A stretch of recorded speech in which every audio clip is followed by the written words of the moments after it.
मेरे अजीज़ बहनों और भाइयों, मैं आज आपके सामने एक खूबसूरत कहानी पेश करना चाहता हूँ। ये कहानी सच्ची है और अमेरिका के किसी इलाके से ताल्लुक़ रखती है। किसी इलाके में एक बहुत अमीर शख्स रहता था।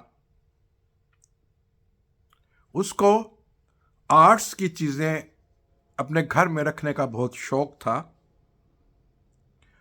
वो जहाँ भी जाता आर्ट्स की चीज़ें इकट्ठी करके लाता और उनके घर में सजाता, जिसमें बहुत महंगी और बहुत नायाब पेंटिंग्स भी थीं, जिसमें पिकासो की, रफ़ाएल की और बहुत से मशहूर जो मुसव्वर थे उनकी पेंटिंग्स भी शामिल थीं। और उस अमीर आदमी का एक बेटा था। वो जहाँ भी सैर के लिए जाता अपने बेटे को साथ लेके जाता।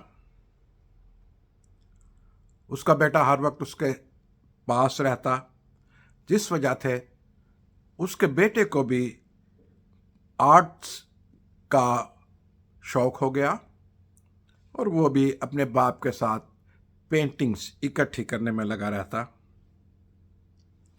अचानक क्या हुआ कि अमेरिका की जंग छिड़ गई वियतनाम के साथ। वो चूंकि इस उम्र का लड़का था कि उसको फौज में बुला लिया जाता और फिर वो वियतनाम में लड़ने के लिए चला गया।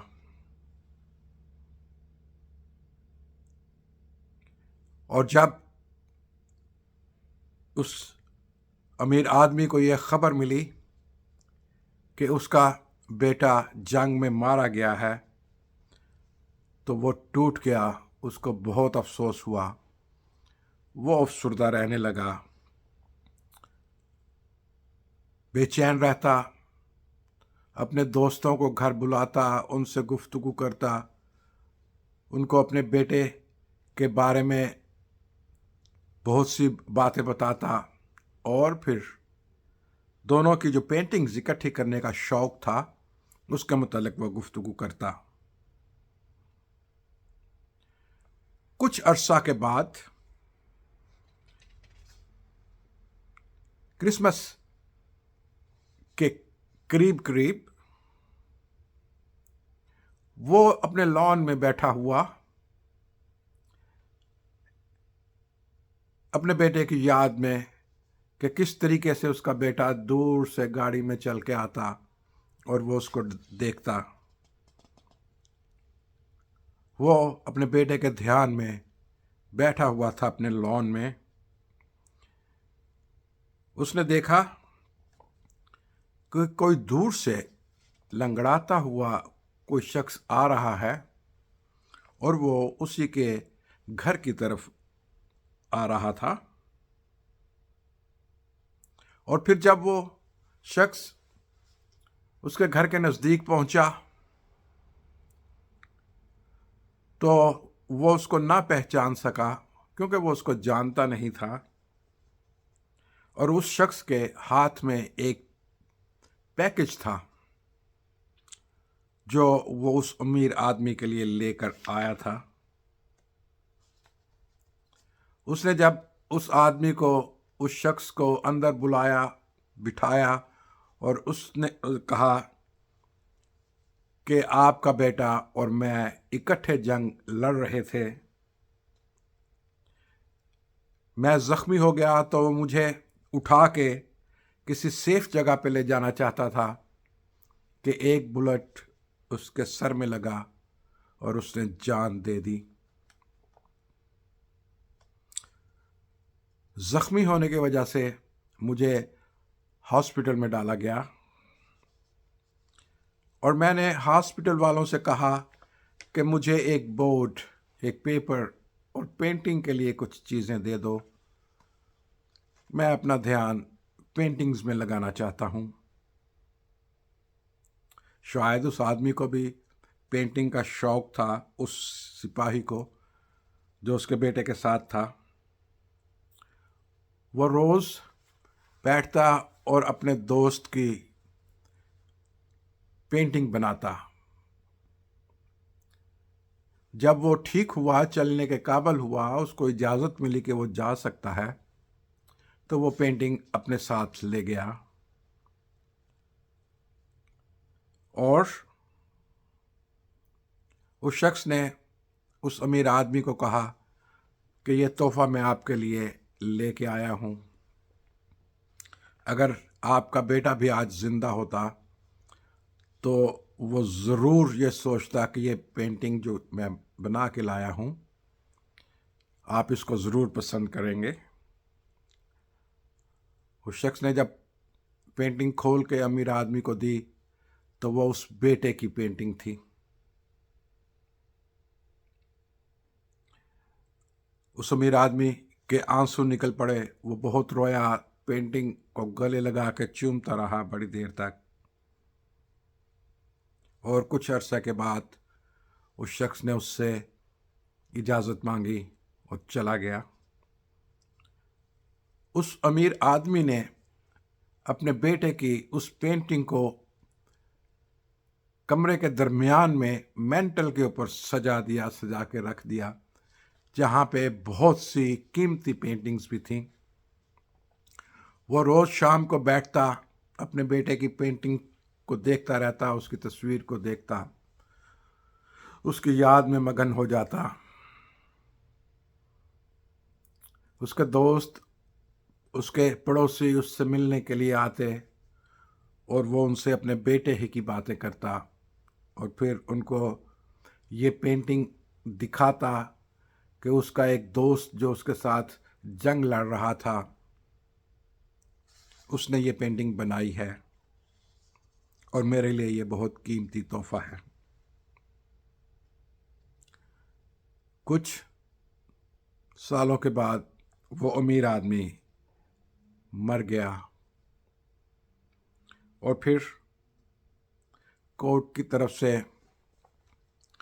हुक्मनामा आया कि उसकी सारी जायदाद नीलाम कर दी जाए। उसमें उसकी ज़मीनें, उसके मकानात, बैंक अकाउंट, पेंटिंग, सारी खूबसूरत पेंटिंग, कीमती पेंटिंग, बहुत मशहूर मुसव्वरों की पेंटिंग शामिल थी। और जब नीलाम का दिन आया तो नीलाम करने वाले शख्स ने, जब वो पेंटिंग जब वो नीलामी शुरू की, बहुत से लोग वहाँ पे जमा थे क्योंकि सबको मालूम था कि इनके घर में बहुत, इस अमीर आदमी के घर में बहुत नायाब पेंटिंग्स हैं। तो जब नीलामी शुरू हुई तो नीलामी करने वाले ने अपना गैवल उठाया और कहा कि सबसे पहले बेटे की पेंटिंग जो है ये नीलाम की जाएगी। लोग परेशान हो गए क्योंकि वो तो थैले भर के पैसे अपने बैग्स में लेके आए थे कि आज हम नायाब किस्म की पेंटिंग्स जो हैं वो नीलामी में ख़रीदेंगे। लेकिन नीलामी करने वाले ने कहा कि सबसे पहले बेटे की पेंटिंग नीलाम होगी। लोगों ने उसका मजाक उड़ाया कि ये पेंटिंग तुम कैसे बेच सकते हो, ये तो बहुत कम कीमत की पेंटिंग है, शायद इसकी कोई कीमत भी ना हो, शायद इसको यहाँ ख़रीदने वाला भी कोई ना हो। क्यों ना तुम बहुत जो नायाब पेंटिंग्स हैं, कीमती पेंटिंग्स हैं, वहाँ से शुरू करो। लेकिन नीलामी करने वाला बज़िद था कि सबसे पहले बेटे की पेंटिंग से शुरू किया जाएगा। उसने अपना गैवल मेज़ के ऊपर मारा और कहा, है कोई इसकी कीमत देने वाला? कोई $100 या $200। अगर कोई इसको ख़रीदना चाहता है तो हाथ उठाए। किसी ने हाथ ना उठाया। उसने फिर कॉल दी कि है कोई इस पेंटिंग को ख़रीदने वाला, लेकिन कोई उसको ख़रीदने वाला न था। तीसरी दफ़ा जब उसने आखिरी दफ़ा कहा कि है कोई इस पेंटिंग को, बेटे की पेंटिंग को ख़रीदने वाला, तो उनके घर का मुलाज़िम खड़ा हुआ और उसने कहा कि मेरे पास तो इस वक्त सिर्फ $10 हैं और ये मैं पेंटिंग $10 में क्या ख़रीद सकता हूँ। पेंटिंग ऑक्शन करने वाले ने $10 से नीलामी शुरू की। कोई भी $10 से बढ़ के नीलामी देने वाला न था। उसने कहा $10 एक, 10 दो, 10 तीन, और ये पेंटिंग उस नौकर को दे दी। उसके बाद लोग समझ रहे थे कि अब ये दूसरी जो नायाब पेंटिंग्स हैं इसकी ऑक्शन शुरू करेगा। तो उसने गैवल ज़ोर से मेज़ के ऊपर मार के कहा कि auction is finished, there is no more auction. लोग हैरान हो गए कि आप लोगों ने तो इतना इश्तिहार दिया अखबारों में, लेकिन आपने सिर्फ एक पेंटिंग जिसकी कोई कीमत भी नहीं, वो नीलाम करके, वो भी उसके नौकर को दे के आपने नीलामी बंद कर दी। ये क्या आपने हमारे साथ मजाक किया? तो नीलाम करने वाले ने एक कागज़ अपनी जेब से निकाला जो उस अमीर आदमी का वसीयतनामा था। उसने उसका वसीयतनामा उनको पढ़ के सुनाया, जिसमें लिखा था कि जो भी मेरे बेटे की पेंटिंग ख़रीदेगा, नीलामी में से ख़रीदेगा, सारी चीज़ें, मेरी सारी जायदाद, ये सारी कीमती पेंटिंग्स, मेरे बैंक अकाउंट उसी के होंगे।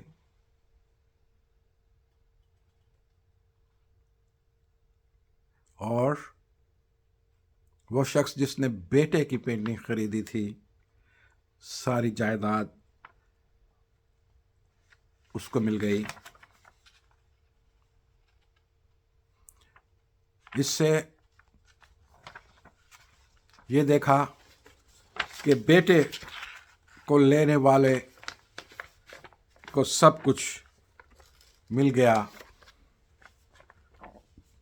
खुदा ने भी अपने बेटे को आज से 2000 साल पहले अपने बेटे को सलीब के ऊपर मरने के लिए दे दिया।